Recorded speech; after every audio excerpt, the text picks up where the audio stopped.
Hello, this is Andrew Wilson, and welcome to the Burn Bag Podcast. So today I'm excited to welcome Eric and Greg Levesque, co-founders of Strider Intel. Strider is a tech company that utilizes open source data and AI methodologies to provide strategic intelligence to governments, corporations, and research institutions around the world to proactively identify and mitigate nation-state directed IP threat, theft, talent recruitment, and supply chain threats. So welcome both. Hey, we're thrilled to be here, Andrew. Thanks so much for the opportunity. Thanks, Andrew. Of course. So I want most of our conversation to focus on the open source work and research into great power competition, the Arctic that you all have done. But before we jump into that, I want to start a little bit on your personal stories. So really would love to understand how you both arrived at this idea to focus on open source intelligence and great power competition and kind of that idea behind Strider. Yeah, I think... So first, I'll preface this by saying, Eric and I are identical twins. For those listening, if you hear the same voice, but it's coming at it from a different angle, it's one of us. If it's a really profound statement, just associate that with Greg. And then maybe those will be the rules as we go forward here. But look, I think, the origin story of Strider is a bit convoluted in a way. Eric and I had very different career tracks. He was smarter. He went to Wall Street. I went to DC. And really, given my background, spent quite a bit of time working on the China risk piece while in DC. So I supported a number of US government projects looking at what China was doing in industry, where they were in the defense industrial base, basically beginning to peel back that onion on what we could call economic statecraft.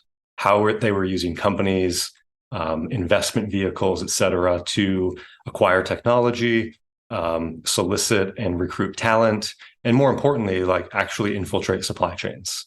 That was a very eye-opening experience for me, and recognize that industry has become a battle space in today's great power competition. But the tools that the government had were very different than what industry was working with. And so that tradecraft, that understanding of the threat just really was not there in terms of an ability to then go action it and begin to mitigate and address the threat. And so what we were actually dealing with is, on a daily basis, companies were being hacked, their employees were being recruited, billions, hundreds of billions of dollars of IP was, and during that time, Eric and I were talking quite a bit about it. I'll let Eric share his side of it, but we came to this, realization and idea to, join forces, leverage open source data, technology, AI to begin to create a strategic intelligence platform so that companies, research universities can actually get their arm around the problem and do so with evidence and with data, and not just kind of live in that boogeyman fear wormhole that they were living in. Yeah, it was interesting over the years, obviously talking with Greg a lot about the work he was doing. As he mentioned, I started my career in New York on the finance side, and we were doing, in finance, you use a lot of data. And that's an industry where I think that they're world-class in risk management, of course. And so you're pulling in all sorts of different data sets. You're looking at risk through multiple lenses, and you're making, rapid decisions, mostly through a commercial lens.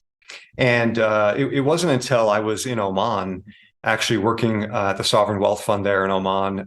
We were doing tech investments in the United States, Europe, Southeast Asia. We had a lot. At this time, it was 2017 to 2019.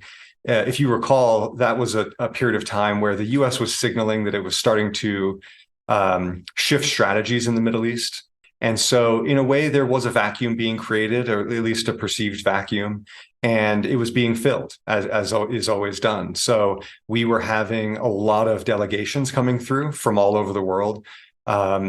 Of course, U.S. delegations, British, but also folks from the PRC, from Russia, Iran, et cetera.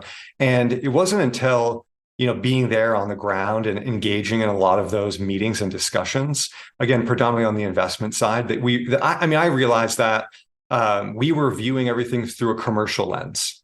And there was definitely information asymmetry because most of our counterparties had government sponsors. And there was an overarching strategy that they were working towards that we just did not have insight into. And so that was when it really came to the forefront for me personally and in my career. And that's when Greg and I started working more closely together to understand and dissect what was going on and how nations leveraged their government and commercial capabilities to achieve the overarching geopolitical objectives they have. That's a great overview. And I would say as well, that seems like both of you have seen firsthand a little bit the power that having that information asymmetry has. I would love to hear from both of you what that experience has been like, or what some of those biggest, maybe one or two stories about when that has really played in, where you really understood that. Yeah, maybe I'll take this one first. I mean, for me, without getting into too many specifics, like looking at, for example, where a PRC defense enterprise, state-owned, was operating in the defense industrial base. I mean, that was a very specific project that we tackled for about a year and some change. And, the level of effort manually to comb through corporate filings, including offshore entities, and see how they were obfuscating ownership, how they were using both licit and illicit means to get access into the DIB, was the wake-up call for me. And what I came to realize was, their ability to get into those networks really came down to a couple of very basic things. The folks doing due diligence on the US side did not speak the primary language, so that they lacked the context and understanding of who the counterparty was. So those were two very basic barriers to understanding the picture of like who they were engaged with, the actual ownership chain, and who was directing those corporate entities. And in talking with Eric, right, and looking at how they were doing this on the finance side, we realized, look, we live in a federated data world. If you want to learn about a Chinese corporate entity, you have to go into the primary language. You have to go into the Chinese corporate registry. Same is true for these other countries. And the ability for somebody who doesn't speak that language, or who doesn't have an understanding of the trade craft or the models that they use, is an unfair advantage.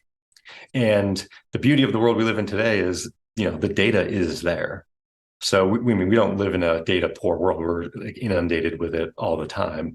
The question becomes like, how do you gain access to it, collect it, process it, and then more importantly, put it into a construct that people can understand and then utilize in a way to mitigate risk and have a more fulsome picture of what they're dealing with.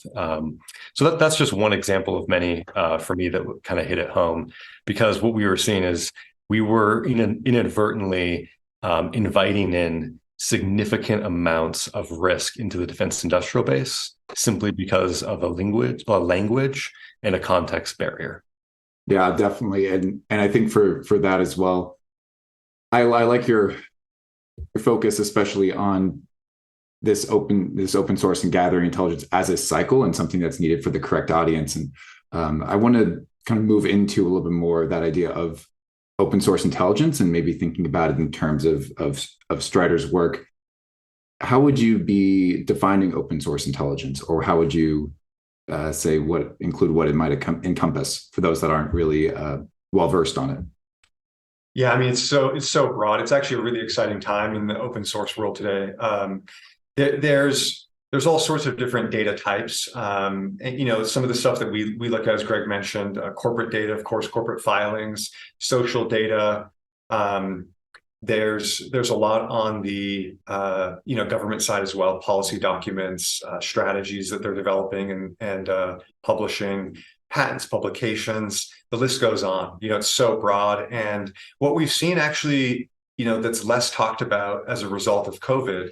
There were big lift-offs in industries like telehealth, e-commerce, things like that. What doesn't get talked about as much is that was a period of time where open source data grew exponentially. The amount of data that was being put online from people, from companies, and from governments all around the world was massive.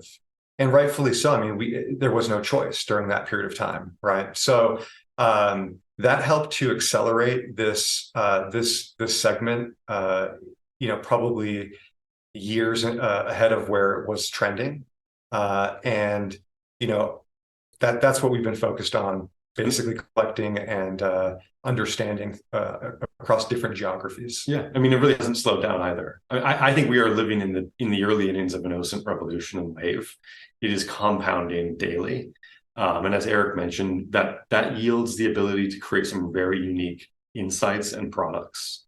If you can kind of apply a creative lens to it and think about like what's possible. I mean, just within geospatial is a good example. I mean, the industry there has leapfrogged, in my view, a lot of government capability.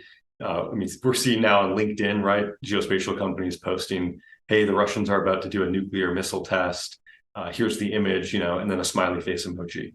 I mean, like that was like classified. Yeah. That was like classified information, right? Right. I think we are seeing like a diffusion of capability into industry that is that's profound. And that it's not slowing down in any way. In fact, I think a lot of this is going to begin to come together in a more concerted way and yield some very advanced capabilities that are going to be in the hands of companies. Yeah. And I think just to add on to that, why it's so important, as Greg stated, is because, again, our core thesis is industry is the battle space. It's good timing that these types of capabilities are being more developed and diffused throughout industry because they need it. They're on the front lines, and we see that every day, and that's the capability they need. To what extent then do you feel like the government is being able to tap into these new OSINT capabilities coming from industry? Yeah, I think it varies, like by government, by agency. I know the U.S. government just came out with a new OSINT strategy, and they're investing heavily, both time, manpower, and money into beginning to build that out. It's definitely a recognition that open source is no longer just like news articles. I think that's traditionally been, what people think of when they think about open source, and that's fundamentally probably like one of the more weaker components of it. So, like I said, it depends on the government and the agency and their level of prioritization. But across, like, let's say the Five Eyes, I think there's definitely now a core recognition that that's going to be a critical piece of the intelligence toolkit going forward. And I mean, if I had to kind of pinpoint, where there are some gaps, it's processing. We don't have a data problem. We have a processing problem, especially when you're dealing with multiple languages, file types. How do you get that structured, unstructured? Yeah. So just as a business, that's where we have spent a lot of our time and money is processing. How do you get this in, automate it, and then get high value insights out of it without needing a manual analyst to come in and comb through everything like I used to do, right? Lost a lot of years of my life doing it. It's definitely finding a needle in a haystack for sure when you're trying to get through. Again, the great thing about big data is there's a lot of data. The bad thing about it then is you have to actually comb through all that data, whether manually or through some other automated system. Sure. Yeah. What would make a good government client for you, or for Strider, or just in general partnering with industry? I'm curious to understand. Yeah, I mean, so look, fundamentally, who we collaborate and partner with are companies, research universities, and government agencies who are really focused on the problem at hand. And what I mean by that is the nation state threat. So that's kind of what we live and breathe on a daily basis. We built out some unique products and data assets around that. And it's finally enabling, corporate security and legal teams to get their arms around it in an evidence-based way. I mean, we live in a rule of law system. So having hyperbole, and as I mentioned, like this idea that like, oh, there's a boogeyman behind every door, does not fly in a court of law, right? So it's really about engaging with folks who understand that there's a threat, have likely been impacted by it at some point in their organization's history, and now want to begin to tackle that and mitigate the threat. So, I mean, look, I'll be frank, like Eric and I have engaged across the Fortune 1000 globally. I have yet to interact with a corporate security team that has not already had a nation state insider incident. I mean, the scope and scale of it is profound. And even for me, like I knew this going into the company, but it's been humbling to see the scope and scale of the problem. Where have you seen open source intelligence fall short? Where is it not being useful, or where is it still kind of still building capabilities before it can be effective? I think that what's really important with open source is you have to, again, because Greg mentioned how we live in a data-rich world. I agree with that. And it's just growing more and more. You have to start with the end in mind. What do you want to get out of the data? What do you want to understand? What are the key decisions that you need help with making? And I think that's where a lot of folks have difficulty articulating. And so it's not that difficult to set up an operation where you're going and just hoovering up a ton of data. But you can find out very quickly that it's super noisy, and it doesn't really lead you to the actions that you're trying to achieve or the outcomes that you want to have. I would say that to me is definitely a key area of thought that folks should spend time on. The other one Greg mentioned, of course, is processing. And I think too, we have to understand as we do it here at Strider, like our clients in government, our clients in industry and in academia, they all need to do different things. They all have different mission sets. And so we have to also understand that open source data, though it is flexible and you can do a lot with it, it has to be tailored and geared towards who's using it and what are they wanting to use it for. Let's dive a little bit into some of Strider's recent work on Russia and China in the Arctic. Most notably, you released a paper recently called Shifting Ice, which focused on Russian reliance on China and private industry in the region. Would love to hear a little bit about, without maybe getting too much into the nuts and bolts, but to some extent, how the reports were developed and what kinds of information was useful in order to kind of create them. Yeah, I mean, we started focusing on the Arctic over a year ago, and we wanted to just understand general activity, both commercial and government, and what was going on in terms of infrastructure getting built, investments getting made, and then what countries were most engaged and operating in the region. So that was the forefront of it. Of course, the Russia-China nexus is also one that was very interesting to us, given their no limits partnership.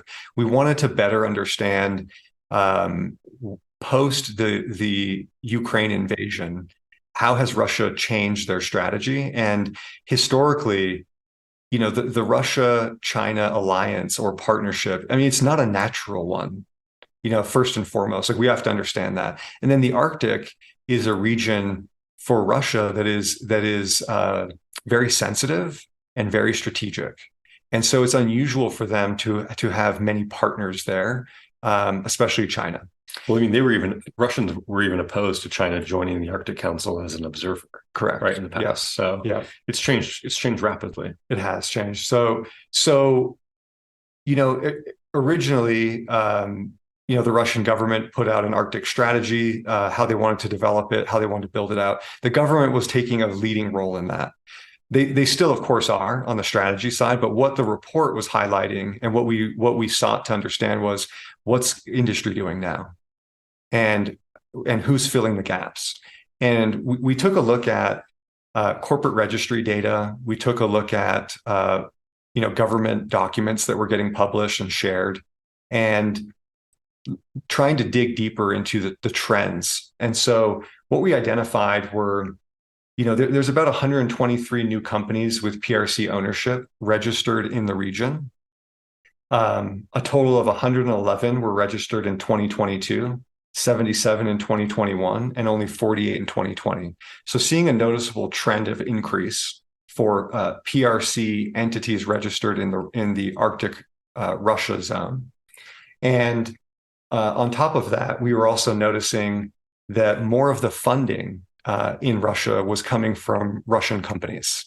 Again, like a little bit of a difficulty in like assessing, a lot of that still is state owned. So that is still flowing through, but more private companies as well getting involved through Russian grant programs in the region. And then the third piece of it was the technology, right? Like we wanted to better understand, as the West was sanctioning Russia more and prohibiting Western technology from flowing into critical industries, which in the Arctic for Russia is oil and gas exploration and extraction, and then mineral extraction as well. Who's filling the gap? Do they have the domestic capability, or do they need to rely on other partners?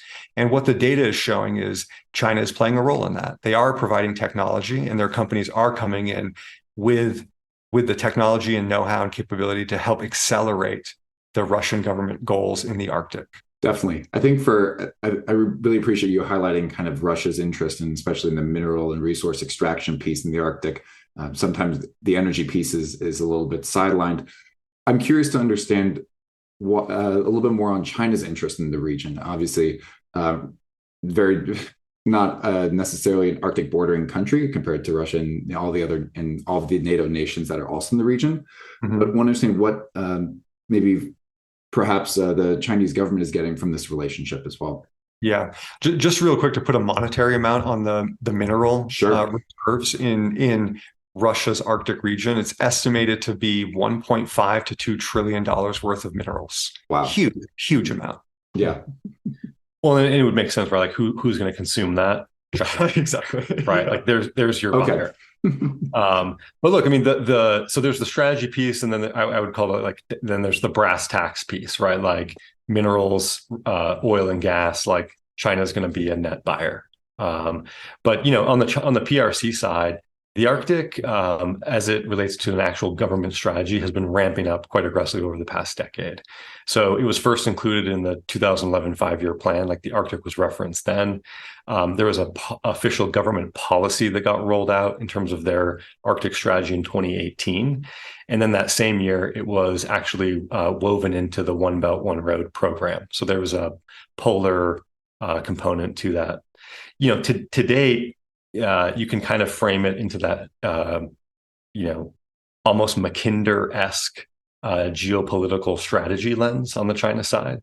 I mean, you see in a number of PRC government speeches, including from Xi Jinping, comments like, we're collaborating with Russia on the Arctic period, on the Arctic peace, right? Because this is critical to both of our countries' quote unquote national rejuvenation, but also they view it as a balancing point between the US and the Indo-Pacific side. I mean, so like they literally will say in some of these documents, Russia and China are collaborating to basically develop a Eurasian component of their strategy and link up as a way to, tilt the balance against an Indo-Pacific led system that's, the US is driving. So I frame that within like a Mackinder mentality, right? The father of geostrategy.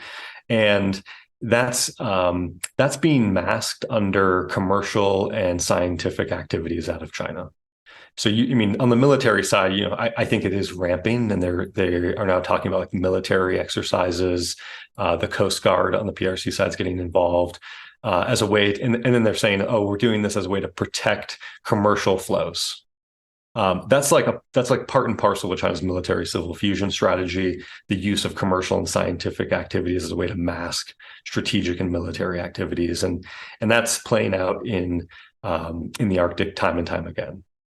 Yeah, and I appreciate you as well focusing on how it's all been integrated. This has been a long continuing process on the Chinese side. It's also interesting to see that to some extent, Russia, it sounds like, has been letting these Chinese companies into this space to fill that gap, whereas you were mentioning earlier that kind of sensitivity. Has there been any, at least from what we can tell, any conflict between Russia and China in terms of that space, or has it actually been really mutually beneficial then? I think to the extent that China is entrenched with Russia in the Arctic is to be determined. I don't think that it's a full-scale partnership yet. I think it's step by step. There's a lot going on up in that region that Russia does want to protect, that they don't want, other partners in. And interestingly enough, after we published our report, we did see that there was a lot of commentary in Russian social media about it, and actually most of it was quite negative. Like they did not like the fact that the Russian government was letting China take on a larger role in Russia's Arctic region. So I think domestically, it's still not fully supported, but I don't know how many options they have other than that. Yeah, it's a means to an end. It's very expensive to operate up there. Right. It's still going to take a lot of time to get the infrastructure built out, the investment dollars in, and the know-how to operate up there. I mean, they're ahead for sure, but it's still going to take a lot of time, and I think we'll see in due course the extent to which Russia's reliance on Chinese companies and that technology to achieve their ends there comes to fruition. Was there anything surprising to you all about the kinds of Chinese companies or the capabilities that were being focused on, or did anything surprise you there? No real surprises.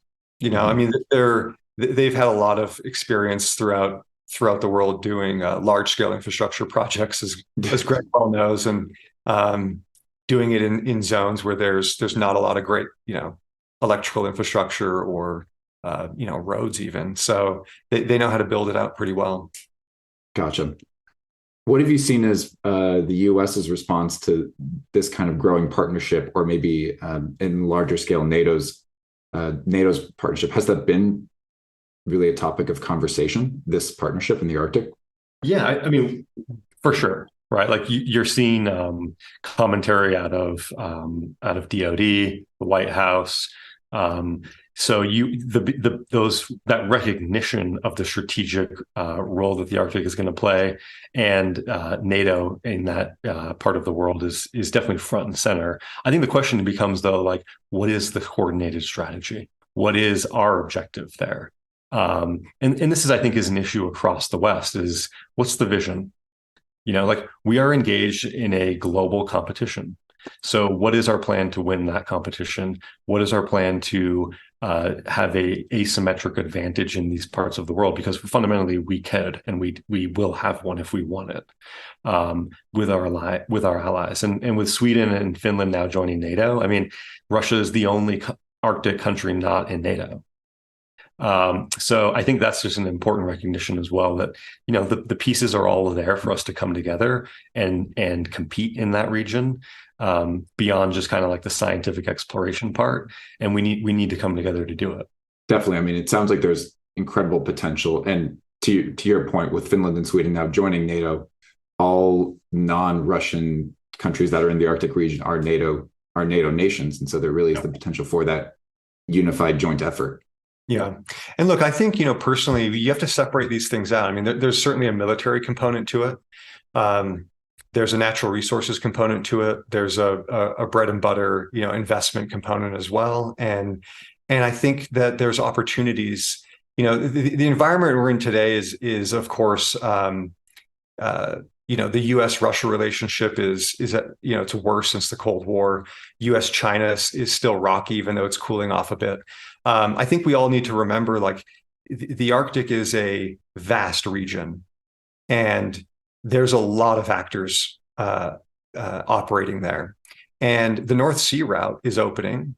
Russia is by far ahead in terms of building out icebreakers that can support commercial trade flows.